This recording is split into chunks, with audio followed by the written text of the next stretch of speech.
So first thing is I wanted to clarify something because obviously this is called Bible 101, and somebody had made the observation last week. So they were like, "So this stuff isn't in the Bible," and that's true. We had not only stepped out of the Bible, the incidences in the Bible. We had also, with the very early church, you're still at least talking about the people in the Bible, right, and what followed. So you're still talking about the main characters and what we know in history about those people. Then in the later early church, hey, no, that's okay. No, that's fine. That's what I do. So yeah, it's we the first week after that had been the early church. So we had stepped out of the events in the Bible, but we were still discussing many of the people in the Bible and their disciples. And then last week we were talking about we had finally left that early couple of generations. First, the people in the Bible, what happened to them and their disciples, and we were in and around Nicaea. Now, the reason that Nicaea and that century is still relevant to Bible 101 is not just because it's part of church history, but because that's the century where the canon was fairly established. That's when we get the Bible proper, right? So we're going to kind of stop there historically. And now we're going to kind of go back, and what I was talking about with Mary Beth was I'd compared the confirmation class curriculum from which this is largely derived, and that basically follows the school year.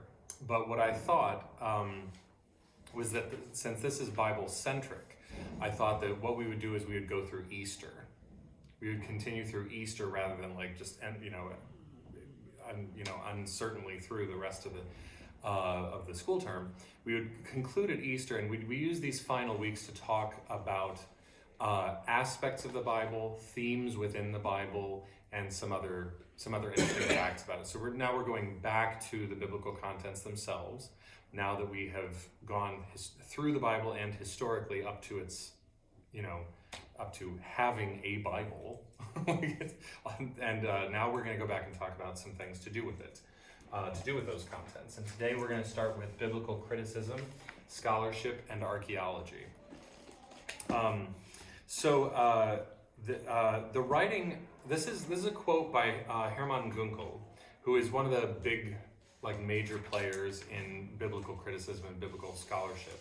And he was writing specifically about the legends of Genesis and from his book Legends of Genesis, Biblical Saga and History. And he makes a really interesting point, because we have this tendency to say the Bible, but and talk about it as though it's a book. But what does the word Bible mean again? Anybody remember? We still have it in our languages currently, where we say "Donde está la biblioteca?" What is a biblioteca? It's a library. Library. A Bible is a library. It's not a book. Right? So imagine somebody said to you, do you believe in the Bible? You're that's like saying, do you believe in the library? Well, do you think the Bible's true?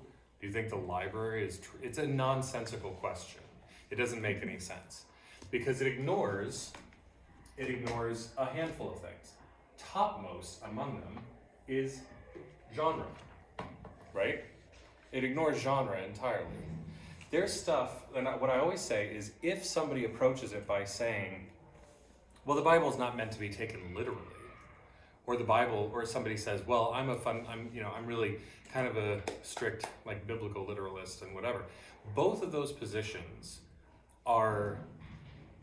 demonstrate a fairly profound ignorance of what's actually in the Bible, because there's stuff in it that is not remotely literal.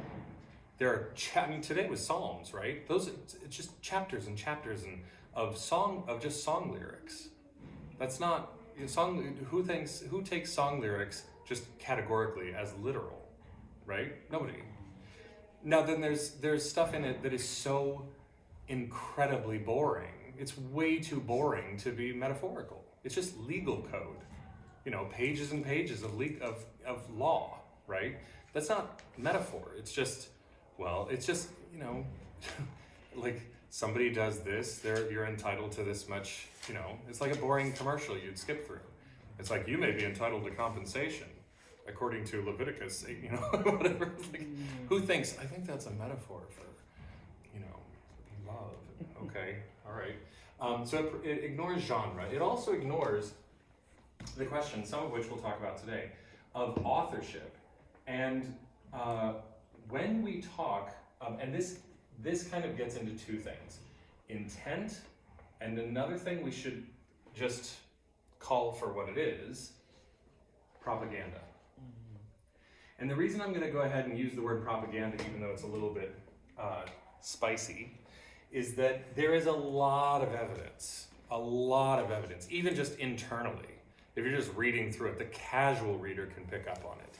That you're reading something, you're like, this is pretty keen on David, for example.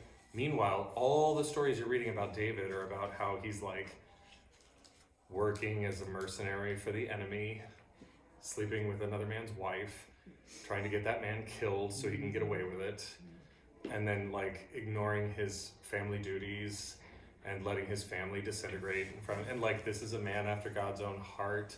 And comparatively, Saul like gets sort of short shrift, but Saul actually probably deserves a little bit more credit as a king of Israel than he is normally given.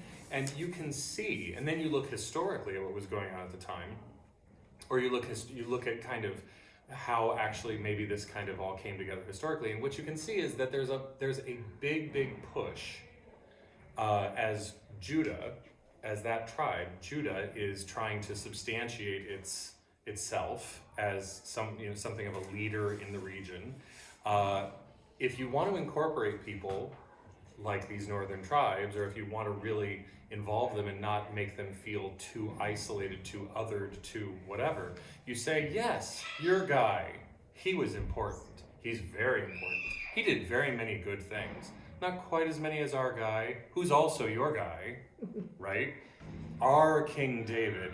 King Saul, he was good, and yes. But there's a lot of propaganda in there that's just trying to, in an effort to unify, and I'm using the word propaganda so that we call it what it is, but at the same time, try to find something that is socio-political that does not have a heavy bias towards some kind of socio-political goal, right? And so there are a lot of things like that in there. So authorship intent. The Gospel of Matthew has long been recognized as being the most Jewish of the Gospels, but not just by flavor, but by intent. It's trying to appeal to Jewish people, to say, hey, see how Jewishy this new Jewish movement is, even though it's not entirely Jewish, lots of Gentiles, but it's still super Jewish in origin. Look how Jewish our leader was. You should be super keen on this movement, right? It's all about appeal. So intent matters when talking about these things. And the further back you go, the harder the work is that you have to do to discern. And you have to get comfortable with ambiguity because it's so far back. And Hermann Gunkel makes a good point. So I'm going to read this to you. It says, the writing of history is not an innate endowment of the human mind. It arose in the course of human history and at a definite stage of development. Now this is also very, very old, so you're going to have to forgive some of the fairly archaic and stereotyped ways of thinking about things. But it says, uncivilized races do not write history. They're incapable of reproducing their experiences objectively and have no interest in leaving to posterity an authentic account of the events of their times. And even though that's slightly cloaked and somewhat in fairly biased language, the point is that the idea of recording for posterity beyond recording economic things, which is why economic things is why writing systems were invented, accounting. But recording things for the purposes of posterity that were narrative, that was done orally, that was done, through stories. This is our history, these are our legends, these are our stories, these are our narratives, and those were told. Putting writing systems and narrative together happened gradually, and you feel this influence of the way that storytelling happened in the past. And by the time you get into the early Roman era, you start to get historians proper, still full of bias and propaganda, but it's a little bit more aimed at objective reporting. You know what I mean? And before that, it's a little bit more cloaked in narrative. So experiences fade before they're fairly cold, and fact and fancy mingle only in poetical form, in song and saga. Are unlettered tribes, only in that way are unlettered tribes able to report historical occurrences. Only at a certain stage of civilization has objectivity so grown and the interest in transmitting national experiences to posterity so increased that the writing of history becomes possible. Such history has for its subjects great public events, the deeds of popular leaders and kings, and especially wars, like the Trojan War. Accordingly, some sort of political organization is an antecedent presumption to the writing of something like objective history.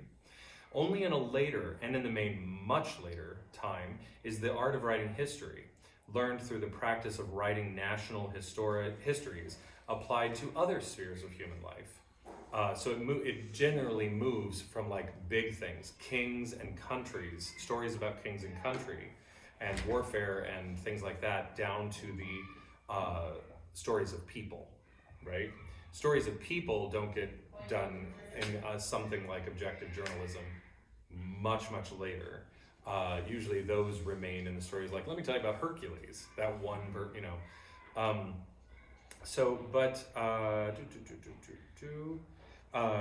and that's when we start to have memoirs and the histories of families. But considerable sections of the people have never risen to the appreciation of history proper and have remained in the stage of the saga, or in what modern times is analogous to saga. Thus we find among the civilized peoples of antiquity two distinct kinds of historical records side by side: history proper and popular tradition. The latter treating in naive poetical fashion partly the same subjects as the former, and partly the events of older prehistoric times. And this is important because too many people will take this to mean like, so it's just legendary stuff. It's just myth and legend and you can't trust it. He says, but it is not to be forgotten that historical memories often get preserved this way, right? May be preserved even in such tradition, although it's clothed in poetic garb. And that's the thing that we need to really keep in mind, because saying that Moses didn't exist is a little bit too sweeping.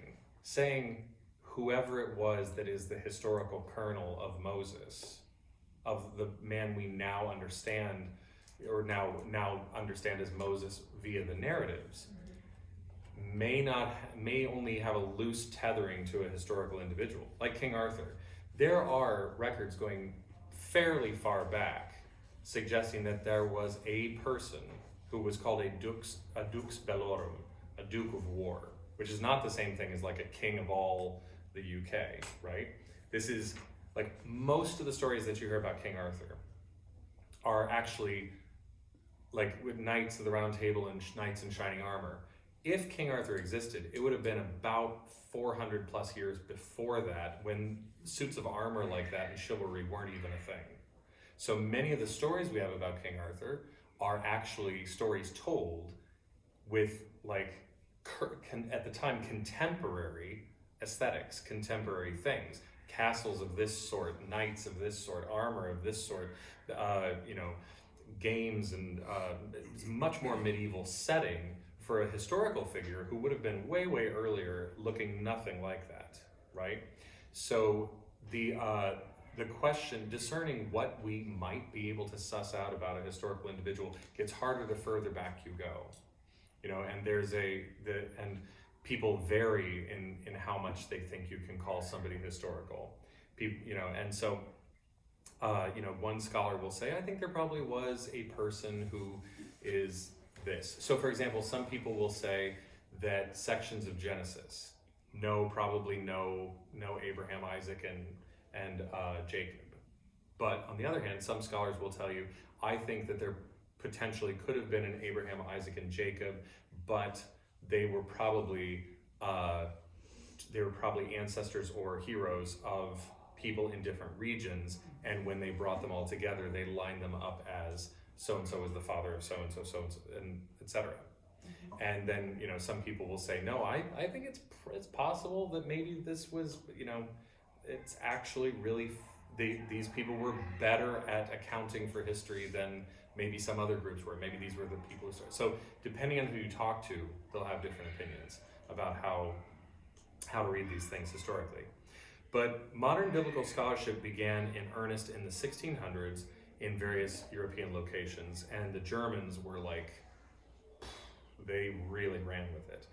And the King James, as we referred, the King James Bible was originally done in 1540, but it was published in its totality back in the 1620s something. So that fits really well right there.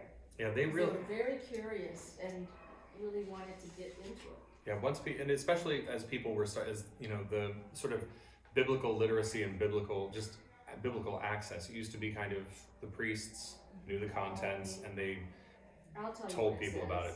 You're right. I'll tell you what it says. I mean, you're illiterate anyway, so what's the point? People could read. But during the Enlightenment, literacy was spreading, and lots of people were beginning to really spend a lot of time on academic pursuits, and one of those things was the Bible.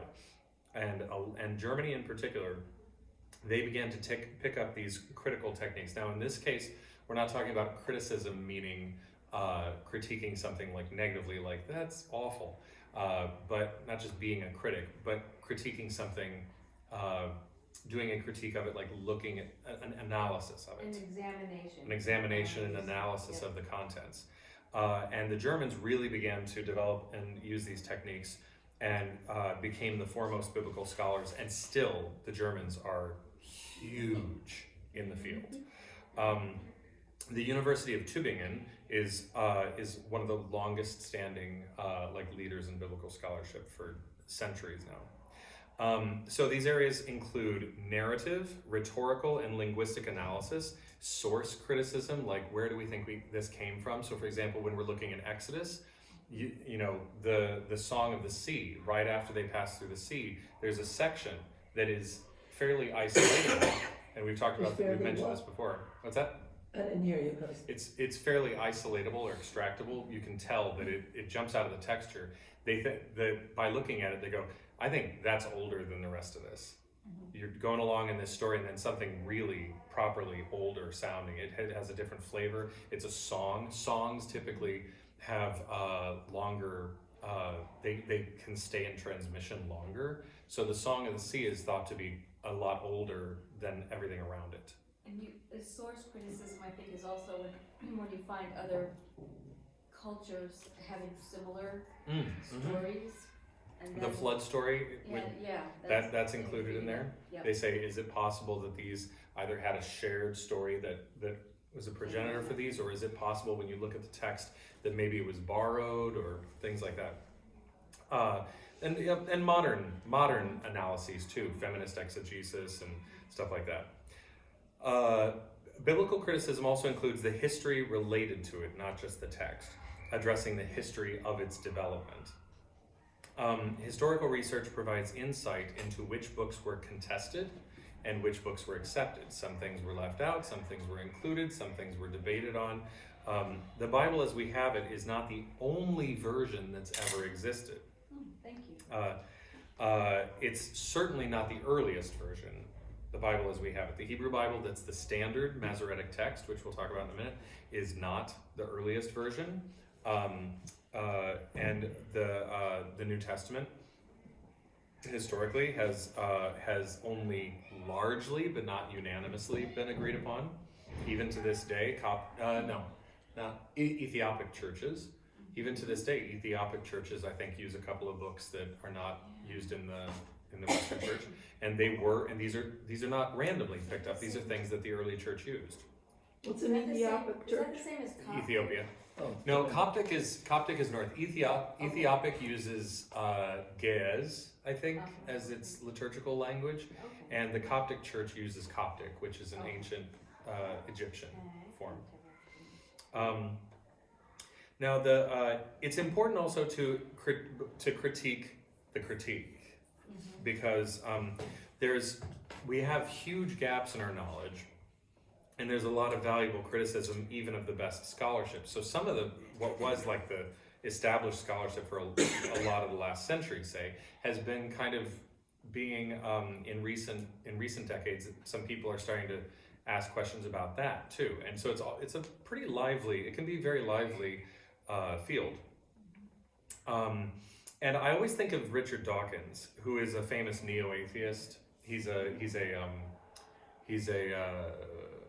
evolutionary biologist, and he's a famous atheist and writes. He's very anti-religion, and he said one time about religion and about science, and he's like, well, given how much we know, thus and so. And I remember thinking, well, that's the dumbest thing for a scientist to say. How much do we know? What percentage do we know? Yeah. That's like that's like a second grader coming back from elementary school and saying, I know a lot of words. Like, you don't know how many words there are. So like for Richard Dawkins to say, well, given how much we know, what is the field of knowledge? We have no idea of the scope of all, like the totality of all things to know. So you don't know what fraction we do know. Yeah. It's the dumbest thing I could think of somebody saying, especially for somebody so smart. But yeah, so we need to be careful. We need to listen to the critic. We need to listen to the scholars and textual critics and historians, and we need to be willing to even then, we need to take what they say, because they are in fact specialists, but they also need to listen to criticism back, because we just don't know how big the gaps are in our knowledge. And so scholars generally use script, so the actual, like, if you were to say, I write cursive, really, like I only write in cursive. What are the odds you're talking about a 15-year-old?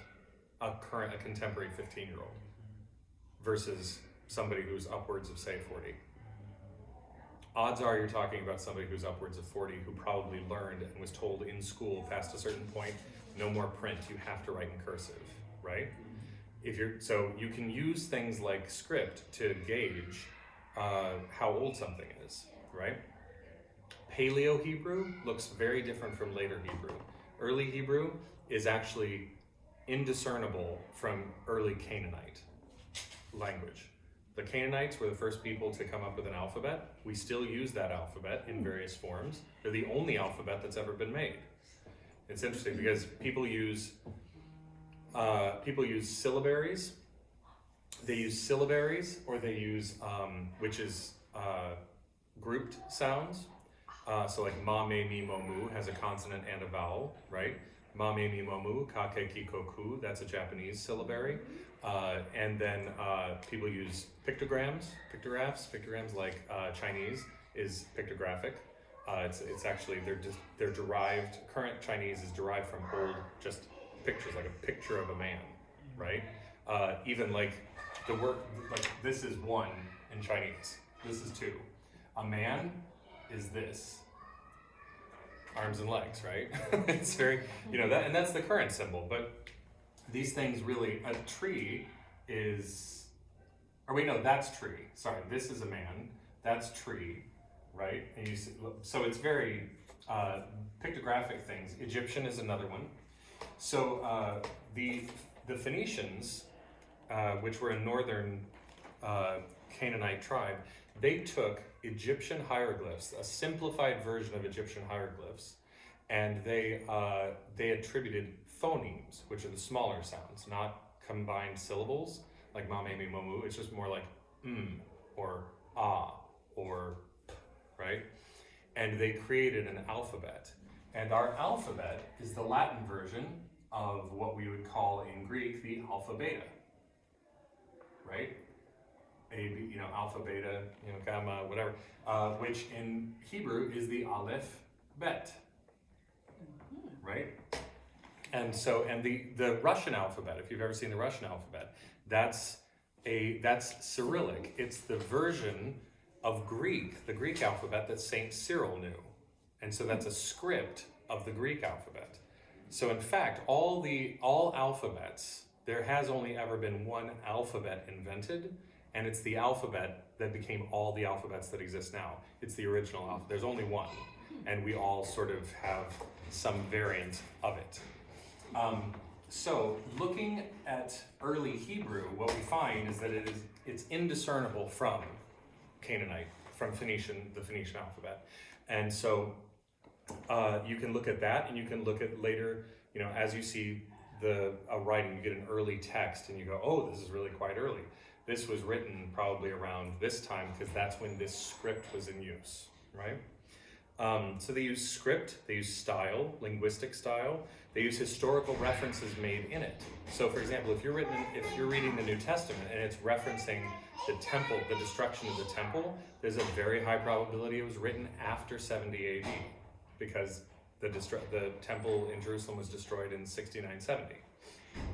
I can't remember whether it was 69 or 70, but that was when the fight was going on. Says 70, just It's generic. rounded out, yeah. Yeah. They'll use carbon dating on ancient texts to find out, so how old is this text? We think based on its writing and everything else, but then they can also carbon date it, find out, more specifically, and see if they coincide. When it comes to the contents, the writing itself, they'll use style, themes, and vocabulary, and attestate, and then also to sort of discern authorship. So, for example, if you look at Paul's letters, many times people will look at Paul's letters, and there are 7 of them that scholars say, for sure, Paul wrote this. The rest of the 13, people I don't know. It might have been dictated by him, written by somebody else. It might have been one of his students writing kind of in his name. But at the end of the day, this is a little different. He uses different words than Paul tends to use. Like when they look at themes, they'll look at themes and they'll go, over here Paul talks like this, and over here he seems to be talking differently. So I don't know, how do these two jive together? And so they'll look at themes, they'll look at vocabulary, and then of course there's the question of attestation, because attestation is when people attest to so-and-so having written something, right? If there's a tradition that so-and-so wrote something. You know X, Y, this person wrote that. And Yeah. so Yeah, and so there's the 4 Gospels do not claim an author. They are traditionally traditionally attested that Mark wrote Mark, but it doesn't say that in the book, in the Gospel. Same with Matthew, right? So one of the reasons that we think that John was the beloved, we have this idea that John was the beloved disciple, is because at the end of it says, and these are the words spoken by the beloved disciple himself, and then written down, right? But it doesn't say who that is, but then church tradition assigns that gospel to John. And so because it's claimed that this comes from the mouth of the beloved disciple, tradition ascribes it to John, we assume John is the beloved disciple. But it doesn't say that anywhere in the text. So pseudepigraphic writing, which means in the name of somebody else, but we don't know for sure if it was, or probably not, written by the person it's supposed to be by, was not as uniformly frowned upon back then.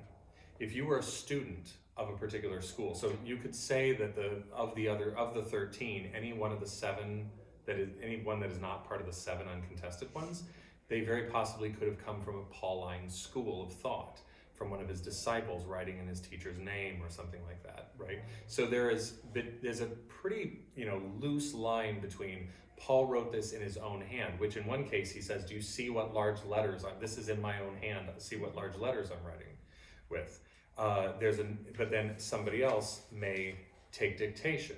There was to use what's called an amanuensis, was not that uncommon. So you dictate a letter, somebody writes it down. How loosely do you dictate it? Write something about them needing to this, and then that's a little bit more in somebody else's voice because they didn't dictate it specifically. No, write exactly what I say, right? So you tell somebody, hey, draft up a letter about this, okay? Right, and then maybe you get a generation away, and it's not like maybe this one's written 10 years later, Paul's dead, but it's still sort of his school, but it's one of the younger, and they're still writing it. And then in some cases, you're trying to legitimate something, and it gets a little bit more just more what we would consider a forgery. We believe this, and we're gonna give it a little bit more oomph by attributing it to so and so. That happened, of course, too. But so our standards today for exact authorship, whatever, these are not the standards of back then. It's not that forgery didn't happen, and it was recognized at the time, but it was a little looser than we normally think of it. And it was a common practice. It was fairly common, yeah. It was pretty normal. Worked for a person, like, I think when I was at McCormick, as director of a particular department, sometimes the dean would want to have a specific thing written, and since I had been with him enough, and I would try to use his vocabulary, and it'd be from him, but I would use the dean's vocabulary for this thing, so. Right, yeah. Well, so I'm gonna actually kind of skip. I'm not gonna skip over it, but I'm gonna leave it to a video that I will send out in the email. There's a video about the documentary hypothesis. Basically, particularly the early in the Torah, just the Torah alone. There's an old theory. It's not the only theory. It's come under some scrutiny in recent years. Largely because it was so accepted in the form that it was that some people are going, maybe we need to revisit this. But so JEDP. This is an example, and it's the most prominent one, but it's not the only one, of how people have addressed looking at the authorship, particularly of the earliest parts of the Bible. The later it goes, the easier in some cases it is to begin to get at the question of authorship. Or at least isolate authorship. Like we don't know who wrote this, but we know it's not the same guy who wrote this. We know it's You J. know, I remember all those letters in school. But like, for example, This is a J text. if you look, for example, if you say, well, this was attributed to John and this was attributed to John, and I'm not saying this is exactly the case, but as a possible example, if you look at one of the Johannine pieces and you go, well, that's got a certain flavor and it's fairly lucid and whatever, and then over here you say, well, let's look at Revelation, and I think I mentioned this a few weeks ago. Revelation famously has terrible Greek, like it's really bad. So it's like childish. And so if somebody says, okay, well, this is by John and this is by John, you have to figure out how that can be. Either it's two different people named John, or one was written by John, or one was written and the other written by somebody who's writing on his behalf, or vice versa. Like a disciple of him.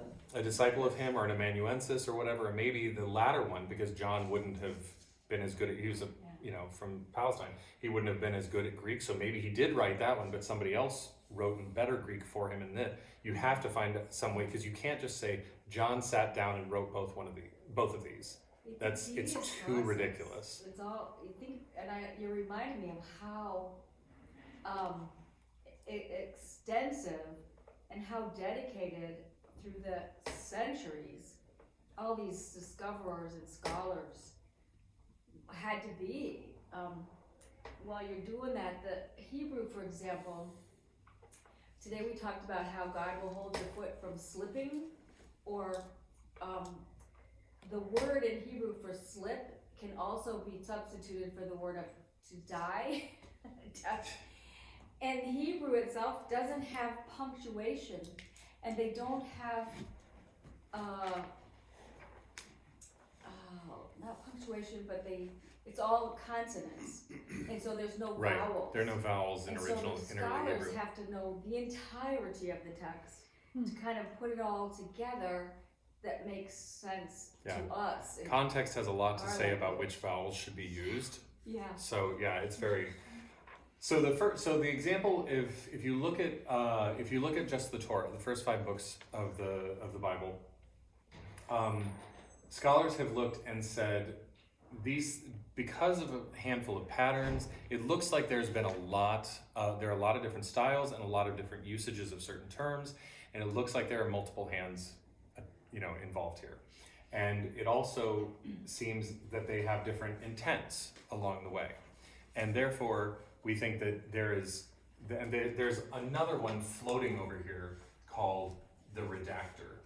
So the person who does the editing and compiling. So there's another person floating out here in the ether. But there's, for example, whoever was writing that consistently referred to God as Yahweh. So he's the Yahwist. And the reason it's a J is because, again, these are German scholars, and this is where we get the word Jehovah. It's a German spelling for Yehovah, Yahweh, because J is a Y sound in German, like yeah, right? That's J. So Jehovah is Yehovah is Yahweh, but they just use a J. So the Yahwist is the person who seems to speak from something like a southern perspective, consistently using the term Yahweh. The Elohist seems to be possibly a northerner who consistently refers to God as El, which is a northern term. And again, we find that in names like Israel, Beth-El, Emmanuel, all the angel names, Gabriel, Joel is not an angel, but Gabriel, Michael, these are all names that have the name God in them. Then there's the Deuteronomist, and the Deuteronomist, that's actually super interesting. I'm gonna come back to that in a second. And then somebody who seems to be very interested in the priestly role in Israel, right? Now, and people will disagree about who possibly wrote what, but this is an example of things that this is called the documentary hypothesis, and people have said for centuries now that they think that they see at least this many hands in the Torah alone, right? Now, there's a lot of discussion and debate about what counts, how they think this came to be, but it's very the one fascinating idea, and there's some potential archaeological stuff that may prove this to be true in the coming years, that the Deuteronomist may be what we think of as the Torah in small. Mm-hmm. Because the Torah, like if you think about a Bible, and I think we'll actually stop here because I need to get going, and there's some stuff that I will send out about what remains. If you think about the Bible being a library, then the Torah itself is like a library, and then the Hebrew Bible is a library, and then the Hebrew Bible with the New Testament tacked on is a library, and each time it's being added to. Because you have, in the Torah, you have all of this stuff combined, which is why Genesis is such a wild book. It's got a whole lot in it. Whoever did the redacting was really pulling things together. Lots of different stories, lots of different traditions from lots of places, and going, here's us. This is who we are. This is your mom's story, your dad's story, your whatever. And then you say this is our story. And so you get a lot of things in here. The Deuteronomist and Leviticus seems to largely be priestly, and Deuteronomy seems to be largely the Deuteronomist. That's it. And it's generally thought that when King Josiah was it Josiah? I think it was Josiah. When Josiah was the king, and they found the Torah, they found the scroll of Moses in the temple. Like, why did they not have it handy? A lot of people think it was just Deuteronomy. So there's another version of like authorship, questions about authorship, that I'm a little bit more inclined to than just this documentary hypothesis, that says that some big chunks of it along the way may have been quite early, and then things were added to it. It's a little bit more linear rather than just, well, there were all these things floating around and then the redactor compiled them. It may be that there were some things that were already fairly significant and then they were gradually added to. I'm more inclined that way. But then if we're going to say, because traditionally Moses is the author of the Torah, Moses Oh. is the one who's traditionally the author. It's almost certainly not true. However, if there's some proto-text that comes from some proto-hero that we would now call, well, that's who Moses is based on, who the narrative around Moses is based on, this historical figure. It may be that Deuteronomy represents most of what that historical figure had to say and do within the context of ancient Israelite You'd say people. Moses for that because he was the giver of the law. He was actually the deliverer. The deliverer of the law, yeah. He delivered it. Yeah. Yeah, he didn't make it up. No, it came from God. Well, I mean, there's stuff, but there's stuff in it, like, for Yeah. example, about things that happened just after his death, that narrate his death and after his Yes. death, which he So couldn't yeah, possibly have couldn't written. it. But, That's so, why it's attributed to him because so you have a lot of books, a lot of slivers of textual tradition in the Torah. And then you have a lot of texts in the overall Tanakh, right? The Hebrew Bible. And then you have